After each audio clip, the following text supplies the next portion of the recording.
我国民间流传有许多和动物有关的恐怖故事，许多恐怖故事的主角都是黄鼠狼、狐狸这样凶残的动物。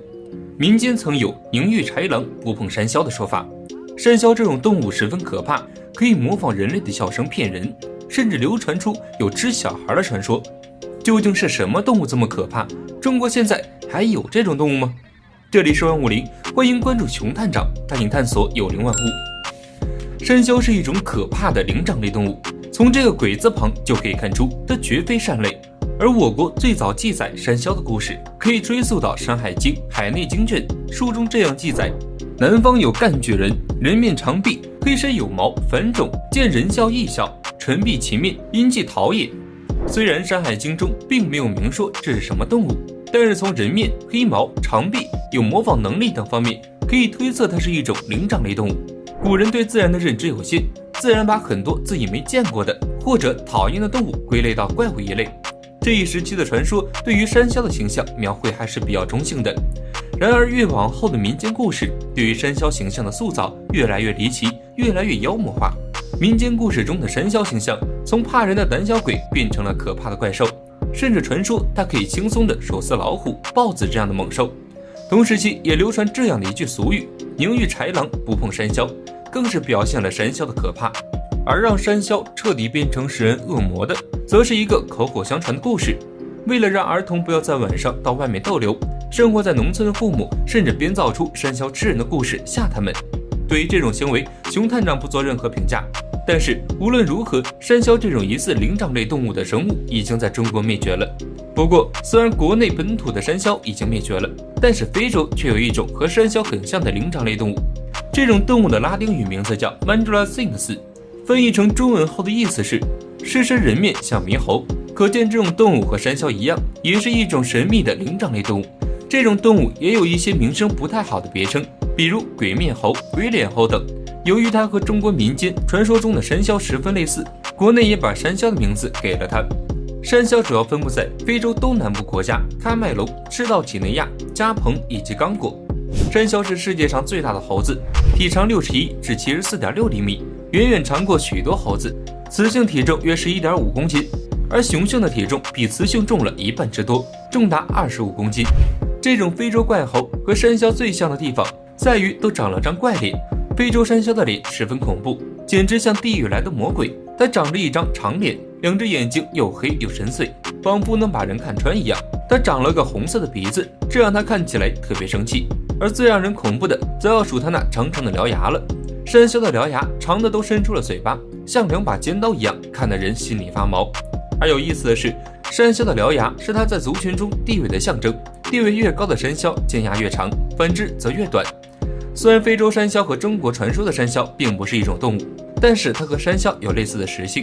非洲山魈是杂食动物，除了吃猴子喜欢吃的水果外，还会吃树叶等植物。山魈还会跑到人类的领地偷吃东西，并因此和人类发生多起冲突，很多山魈因此被人杀死。山魈会吃肉，它们会挖蚂蚁等小型昆虫用于充饥，也会吃蝎子、蜘蛛这样的节肢动物。而令人意外的是，山魈为了填饱肚子，甚至会主动攻击大型的脊椎动物，连凶猛的野猪也不放过。成年雄性山魈的脾气特别暴躁，会为了维护个体的利益同自己的同类搏斗，甚至敢于和中型的猛兽肉搏。不过山魈没有中国民间故事传说的那样神乎其神，它不敢主动攻击诸如老虎、猎豹这样凶猛的野兽，更别提手撕它们了。猎豹甚至是山魈的天敌，它会捕食雌性以及未成年的山魈。猎豹相比其他肉食动物来说可以爬树，即使躲在树上栖息的山魈也难逃猎豹的捕杀。不过山魈是一种聪明的动物，而且会记仇，一旦猎豹攻击并抢走自己部族成员的尸体，山魈会追着猎豹打，不把它活活打死不算完。别看山魈是一种看起来很凶狠的动物，它也是一种有趣的动物。1994年，迪士尼动画片《狮子王》中，大祭司拉菲奇就是只山魈。这样一看，山魈是不是一下子就不那么恐怖了？山魈是群居动物，而且有趣的是，它们并不是母系氏族社会。山魈族群一般由600只不同性别、年龄的山魈组成，最多的时候有800多只山魈。山魈的族长是由部族中最德高望重，同时也捕猎能力丰富的老山魈组成。他负责指挥部族的捕食以及捕获猎物的分配，同时也可以享有多个配偶。和其他猴子一样，山魈也有树栖性。山魈会在树上进食以及休息，但不过只有雄性成年山魈喜欢长时间待在树上，要照顾幼崽的雌性山魈会待在树下。如果要寻找食物的话，部族成员会在族长的指挥下倾巢而出。山魈的繁殖也十分有趣。山魈的社会是父系氏族社会，雄性山魈有生育的支配权，山魈族长有挑选配偶的权利，他最多会挑选4只他最喜欢的雌性山魈做配偶，其他的供部族的其他人挑选。最强壮的同时，捕食能力最强的雄性山魈一般能获得最多的配偶，可以挑选24只雌雄山魈做自己的配偶。雌雄山魈在发情期的时候，全身皮肤都会变红，这时候如果发生交合，成功留下后代的概率最大。雌性山魈在发情期会吸引雄性山魈，雄性山魈会跟在雌性山魈后面，它们会在合适的时机发生关系，通常是一只雄性山魈和多只雌性山魈一起做。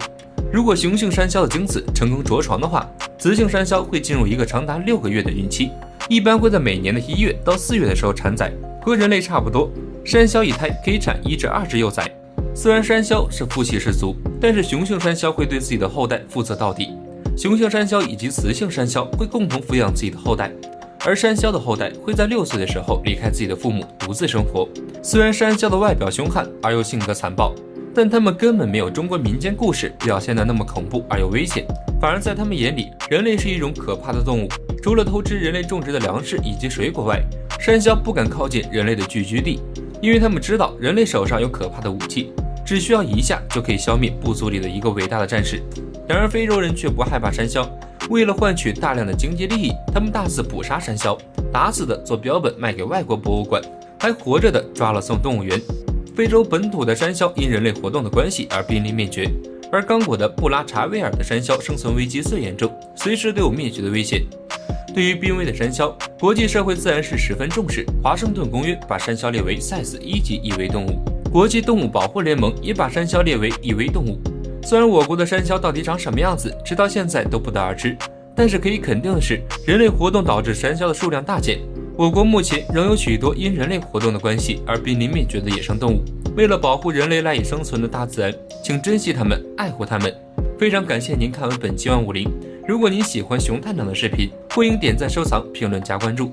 您的关注将是熊探长探秘的最大动力。